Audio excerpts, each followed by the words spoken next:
Hey, what's up everybody? Matt Modi here with OddsJam, here to give you a betting preview and some best bets for the World Series Game 2 today between, obviously, the Astros and the Phillies.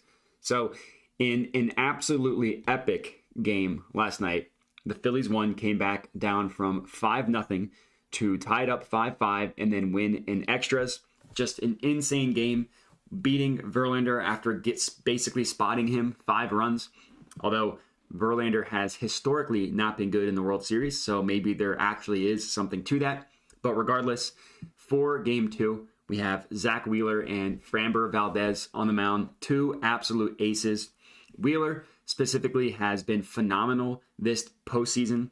Valdez hasn't had the start a ton, not as much as Wheeler, but when he has also been phenomenal. So great pitching matchup that we have here.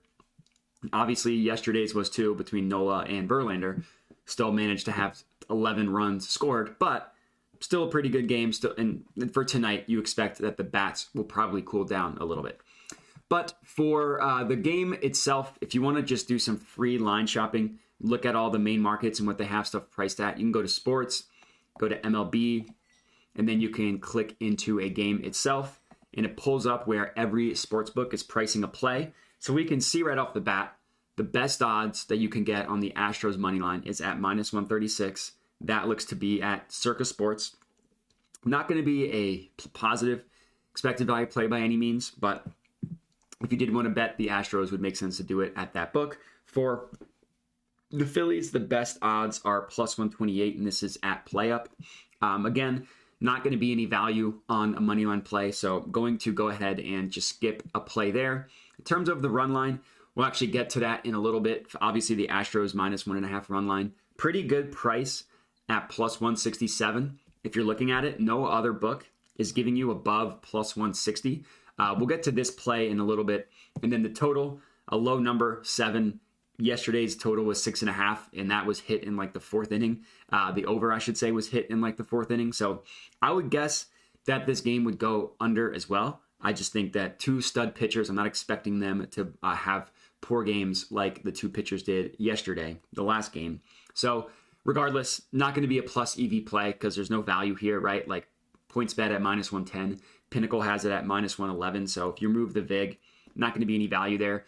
Bookmaker and BetOnline have it a little bit more favored towards the under at -115 each way. But same thing, if you remove the VIG, you get the true line. It's not going to be a plus EV play, but if you did want to take the under, would make sense to do so at PointsBet at -110.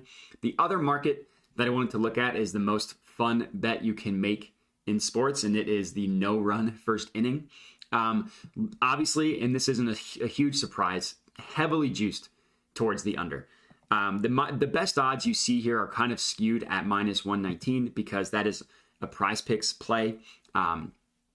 And Prize Picks has the same odds for every play. They're a DFS company. But if you are looking for some DFS plays, this would actually be a really good one. -119, no run first inning. It's not a bad price at -139 on, or circa, -138 on FanDuel.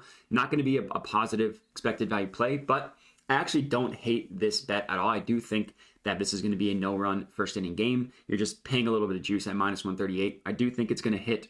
But in terms of my actual bets themselves, I like to use OddsJam, use the positive expected value page to make sure that I'm just getting the best lines and that I'm getting positive expected, mathematically profitable betting opportunities. So the first one that we see here is Rhys Hoskins over 1.5 player bases, +155 at FanDuel. So I'm going to go ahead and lock this one in for half of a unit.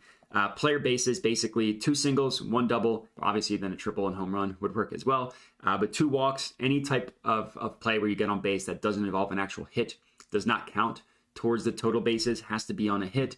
But this one makes sense. I like it from a handicapping perspective. I'm just going to add this one to my bet tracker. Hoskins is a very hit or miss batter. He either looks like he's lost at the plate or he's on fire. Just look no further than last series against the Padres, where he had an insane series. He had multiple home runs in one game. He had a huge 2-run home run in game 5, the clinching game against the Padres. I will say he looked a little lost at the plate last night, which is concerning, but he's shown that he can heat up with really no warning. He just, next thing you know, he's just hot. So this one makes sense, especially with the odds you're getting all the way up plus 155. I think that's pretty juicy. And the no vig line that OddsJam calculates has this priced at plus 145, plus 146 if you want to round up. So pretty massive gap between these two numbers, which is where your positive expected value comes from, right? OddsJam back tested thousands and thousands of betting opportunities. Use that information to determine what books are the sharpest in terms of pricing odds.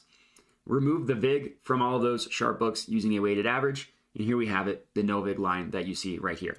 So the plus 155 is a pretty awesome price compared to the no VIG odds. It's also a pretty awesome price compared to every other book. Plus 155 on FanDuel. The closest book looks like Fox Bet at plus 138. Every other book has it either plus 125 or plus 130. So it's like 27 to 20 to 35, 17 to 35 cents higher than every other book, what they're pricing it at. Awesome price. So this is my first play that I like a lot. My next one, I hinted towards it. Astros run line minus 1.5. As a Phillies fan, this one hurts me, but this one makes sense. Phillies, I mean, losing a Wheeler game would hurt, but the fact that they already stole one in Houston is huge. They've won game one in every one of their series. The last two game twos they lost. The only game two that they won was the clinching first round game against the St. Louis Cardinals back in the beginning of the playoffs. But against the Braves, against the Padres, they won game one, lost game two. I could see a similar thing happening here. And they also lost a Wheeler start in game two as well against the Braves. So I could see a similar thing happening here. And getting the minus 1.5 at all the way up plus 167 odds is just a massive, massive value. So this is going to be my second play for tonight's World Series game. I also do like the no-run first inning, but as you can see, it's not positive expected value, so I'm going to go ahead and sit it out. But if you like it, or if you want to take it, I do like it and take it on FanDuel. But for this video, that's all I got for you guys. So thanks for watching and have a good one.